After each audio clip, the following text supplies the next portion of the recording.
सत्य को खोजने वाले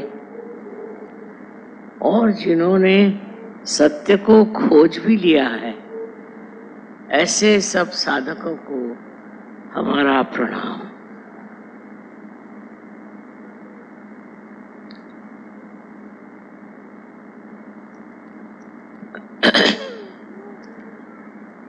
दिल्ली में इतने व्यापक रूप में सहयोग फैला हुआ है कि एक जमाने में तो विश्वास ही नहीं होता था कि दिल्ली में 2-4 भी सहयोगी मिलेंगे। यहाँ का वातावरण ऐसा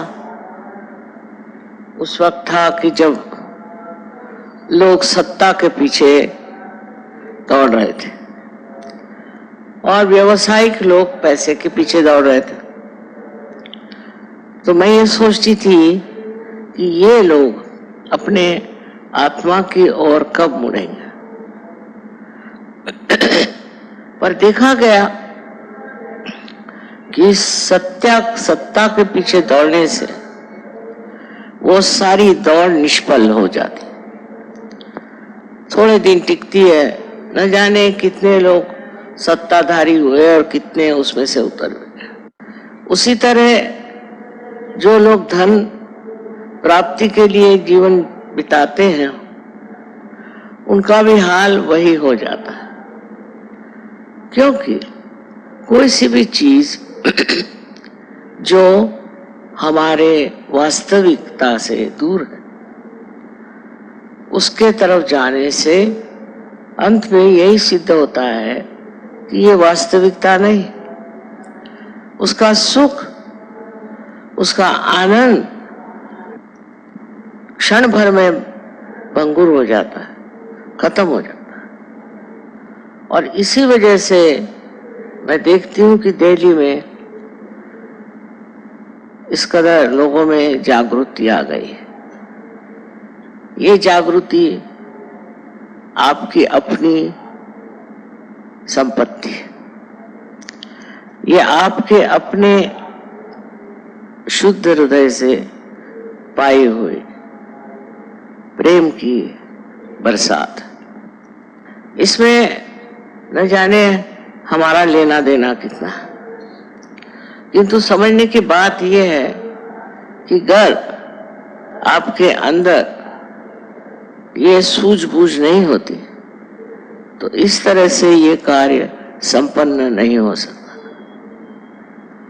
इसमें एक ही समझना है कि अनेक संतों ने इस देश में मेहनत की, हर एक के घर घर में उनके बारे में चर्चा होती है और उन संतों के बारे में बहुत कुछ मालूमात बुजुर्गों के तो है ही, पर बच्चों को भी हो जाती।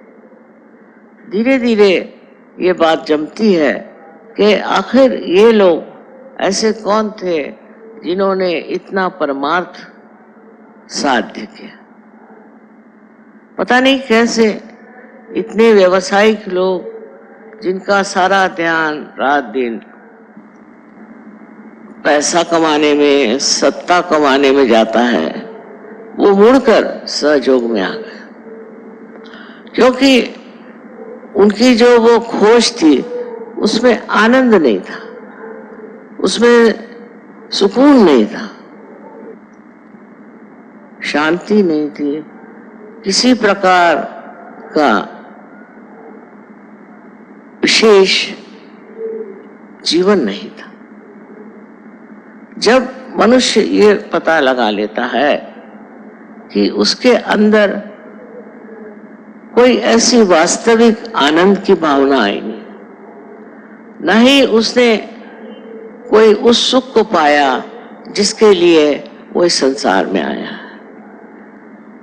न जाने कैसे एक ज्योत से अनेक ज्योत जलती गई और आज मैं देखती हूँ कि हजारों लोग यहाँ पर आज उपस्थित हैं, जिन्होंने अपने अंदर की अंतरात्मा को पहचाना।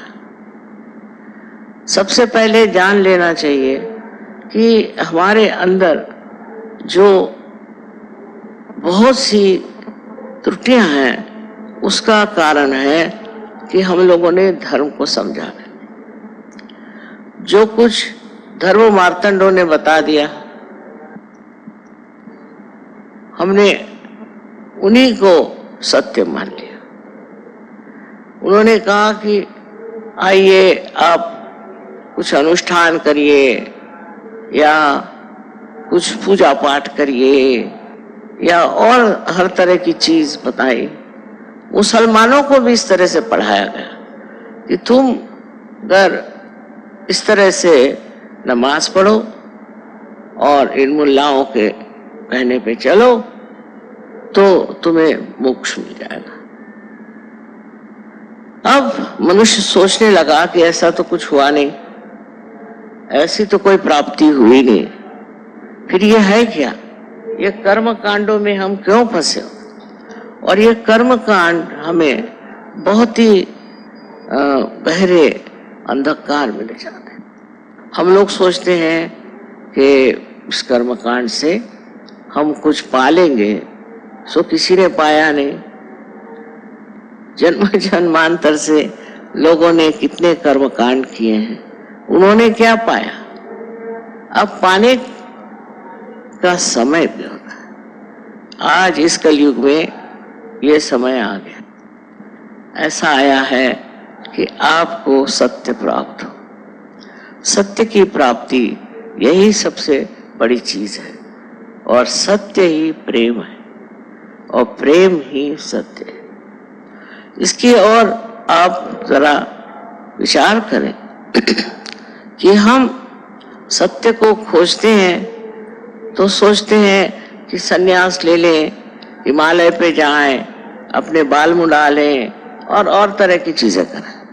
जब सत्य का वास अंदर है तो ये बाह्य की चीजों से और उपकरणों से क्या होने वाला? इससे तो मनुष्य पा नहीं सकता सत्य, क्योंकि इसके साथ कुछ सत्य लिपटा ही नहीं है। तो करना क्या है?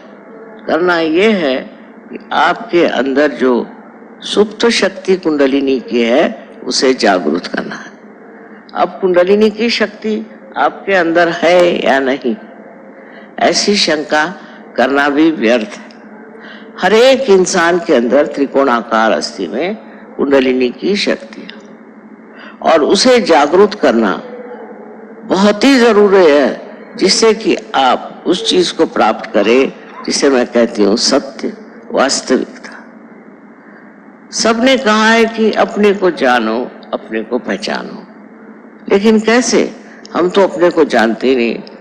हम जो हैं अंदर से न जाने कितनी त्रुटियों से भरे हुए हैं। लोभ, मोह, मद मत्सर, लोभ, सब तरह की चीजें हमारे अंदर, और हम ये नहीं समझ पाते कि ये कहाँ से सब आ रही हैं और क्यों हमें इस तरह से ग्रसित किया हुआ। इस चीज का अगर आप ध्यानपूर्वक समझे तो एक बात है कि ये त्रुटियां जो हैं ये सब बाह्य की। आत्मा शुद्ध निरंतर, उसके ऊपर कोई भी तरह की लांछना नहीं आती, और जब ये आई है तो ये किसी वजह से आई होगी। हो सकता है कि आपकी परंपरागत ही आई, पूर्व जन्म से आई, माँ बाप से आई, समाज से आई, न जाने कहाँ कहाँ से ये सब चीजें आपके अंदर समाविष्ट हुई। अब इसके पीछे अगर खोजते रहें कि ये कहाँ से आई, क्या हुआ, इससे अच्छा है कि इसको किसी तरह से नष्ट कर दें। ये हमारे अंदर जो खराबियां हैं यही नष्ट हो जाएं तो फिर क्या हम एक शुद्ध चित्त बन जाते हैं। इसकी व्यवस्था जिस परमेश्वर ने आपको बनाया उसने की। अब आपके अंदर इतनी ही स्वतंत्रता है कि आप अपने को पहचानने के लिए जो सर्वसिद्ध प्रक्रिया है उससे अपनाएं, और वो प्रक्रिया है कुंडलिनी जागरण की। मैं ये बात कह रही हूं कि ऐसा नहीं। अनादिकाल से अपने भारतवर्ष में कुंडलिनी और कुंडलिनी के जागरण की बात की गई। हाँ, हालांकि उस वक्त में कुंडलिनी का जागरण बहुत कम लोगों को प्राप्त होता और बहुत मुश्किलें होती, लेकिन इसका भी समय आ जाता है कि ये सामूहिक हो जाए। और आज यही बात है, इस सामूहिक स्थिति में आपने कुंडलिनी का जागरण पाया है। अब इस सामूहिक स्थिति पे आकर के जब आप इस कुंडलिनी के जागरण से प्लावित हुए और जब आपके अंदर एक विशेष रूप का चैतन्य स्वरूप व्यक्तित्व प्रकट हुआ है, उस वक्त आपको ये सोचना चाहिए कि वास्तविक मैं तो ये हूं और आज तक न जाने किस चीज के पीछे मैं भ्रामकता में मैं चल रहा था। ये सब होता गया, आपके अंदर जमता गया, बनता गया, और ये सब आपके सुबुद्धि दुर्बुद्धि और न जाने किस चीज से जुटता गया। सबसे बड़ी बात है कि हमें अपने को अगर पहचानना है तो सर्वप्रथम हमारा संबंध उस चारों तरफ फैली हुई चैतन्य सृष्टि से होना चाहिए। चैतन्य से एकाकारिता प्राप्त होनी चाहिए, और उसके लिए चैतन्य से एकाकारिता के लिए कुंडलिनी ही उसका मार्ग है, और कोई मार्ग नहीं। कोई कुछ भी बताए और कोई मार्ग है नहीं।